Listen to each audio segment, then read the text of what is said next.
আজকে আমরা গিয়েছিলাম তারকেশ্বর প্রকৃতি মেলা দেখতে। কাজের ছুটি হওয়ার পর সবাই মিলে প্ল্যান হলো যে তারকেশ্বর প্রকৃতি মেলা হচ্ছে, ওখানেই দেখতে যাব। তাই সবাই মিলে চলে আসি এখানে। এখানে আসার পর প্রথমেই আমরা চলে আসি প্রদর্শনীর এখানে।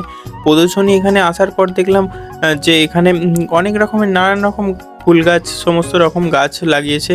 তো বেশিরভাগটাই ছিল গোলাপ গাছ। তারপর ওখানে দেখার পর আমরা বাইরের দিকে এলাম। বাইরের দিকে এসে দেখলাম ভালো রকমের মেলাও বসেছে। চারিদিকে নানান রকম দোকান, পাশাপাশি খাওয়া দাওয়ার দোকান, কেনাকাটার অনেক কিছু দোকান বসেছে। তারপর দেখলাম এখানে অনেক ভিড়ও হয়েছে, এখানে অনুষ্ঠান হচ্ছে। এখানে আজকের আকর্ষণ ছিল পৌশালী ব্যানার্জি। তো এখানে স্টেজে উঠে গেছে, তখন গান করা শুরু করে দিয়েছে। তারপর আমরা এখানে গান শুনতে লাগলাম, দাঁড়িয়ে দাঁড়িয়ে দেখছিলাম।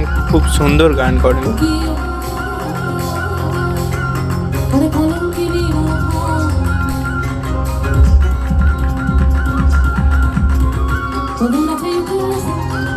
তারপর গান শুনে কিছুক্ষণ পরেই আমরা বাড়ির দিকে রওনা দিই, কারণ অনেকটা রাত হয়ে যাচ্ছিলো আর অনেক দূর যেতেও হবে। তাই আপাতত এই মিনি ব্লগটা এখান পর্যন্তই রইলো। আশা করছি খুব ভালো লাগবে।